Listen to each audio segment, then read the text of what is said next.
کوم امام باندې چې مقتدین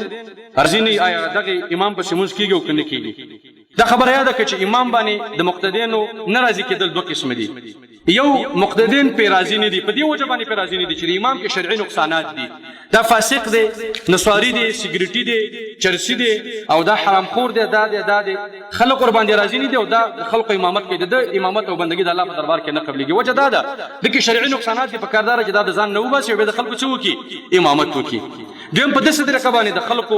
ادمي رضایت دی چې دا امام شرعي امام دی خو د خلکو په دین نه دی خوخه نو کدا ټول خلق په دې پسونه درګي د امام منظم کیږي څوک په ولاړ داغیم کیږي ځکه نبی صلی الله علیه وسلم مسجد نبوي کې مخکې کېدو د منافقینو خوخو مسجد نبوي کې مخکې کېدو نبی رسول د منافقینو خوخو د ټولو باندې شو دیو قسم خوخه خدای الله پیغمبر به د جمعې خطبه مرتکه ولا مونږ به مرتکه قیام الليل به مرتکه او غي قلارم دغه شان خفه کړ زیدل د امام پس چې کله شرعي نقصان پکې او خلق ته اسی خفه دي په دې پس مونږ کیږي بالکل پس کیږي او د خپل منظم کیږي دا